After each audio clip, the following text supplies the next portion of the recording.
சித்தா, இது சரியா?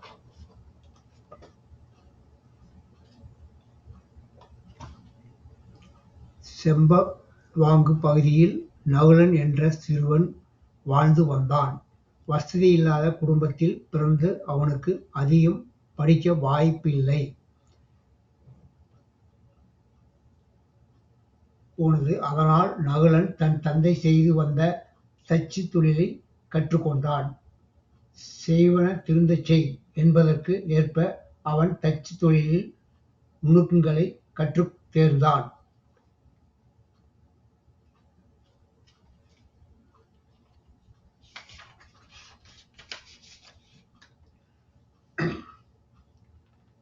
நகுலன் விரைவில் கைதேர்ந்த தச்சன் ஆனான்.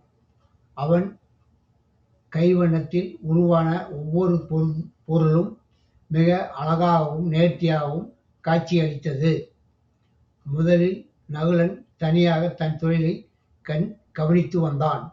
சில ஆண்டுகளில் அவன் தொழில் முன்னேற்றம் அடைந்ததால் தனக்கு உதவியாக சித்தன் என்ற தொழிலாளியை வேலைக்குச் சேர்த்துக் கொண்டான்.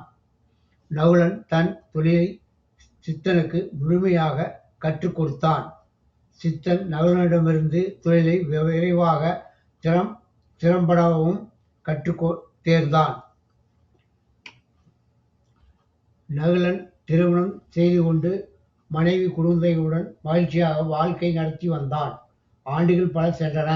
அவன் பிள்ளைகளும் தமக்கென ஒரு வாழ்க்கையை அமைத்துக் கொண்டனர். ஒரு நாள் நகுலன் தன் மனைவியிடம், நான் என்னுடைய தொழிலிலிருந்து ஓய்வு பெற எண்ணி உள்ளேன். நீ என்ன நினைக்கின்றாய் என்று வினவினான். அவனுடைய மனைவியும், ஆமாம், நீங்கள் உழைத்தது போதும், இப்போதாவது சற்று ஓய்வெடுங்கள் என்று அன்பு கட்டளை இட்டார்.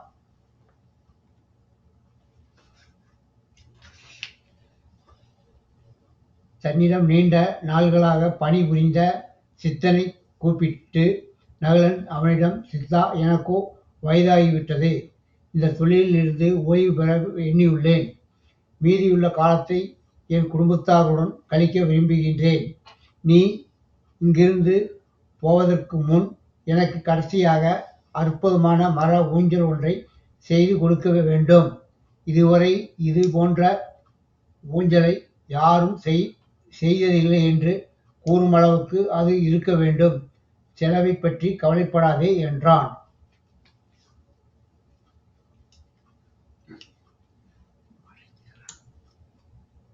நகுலன் கூறியதைக் கேட்டதும் சித்தாவின் மனத்தில் பல எண்ணங்கள் அலைமோதத் தொடங்கின. தான் நீண்ட காலமாக பார்த்து வந்த தொழிலிலிருந்து தன்னை விலக்க முதலாளி முடிவெடுத்து விட்டாரே என்ற வருத்தம் அவனுடைய உள்ளத்தில் வேதனையையும் வெறுப்பையும் உண்டாக்கியது. சம்பளம் தவிர்த்து நகுலன் அவனுக்கு இதுவரை செய்த பல உதவிகளையும் அவனிடம் காட்டிய பேரன்பையும் அவன் மறந்தான்.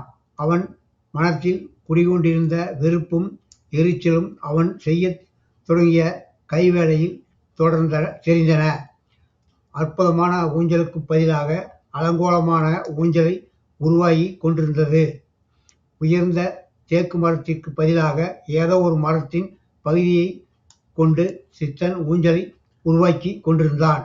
ஊஞ்சல்களில் அழகிய வேலைப்பாடுகள் இல்லை, தரமான பாகங்களும் இல்லை. இவன் அந்த ஊஞ்சலை ஏனோ தானோ என்று செய்து முடித்தான். தன் முதலாளிக்காக அவன் கடைசியாக செய்த வேலையை இப்படியா சித்தன் நிறைவு செய்ய வேண்டும்?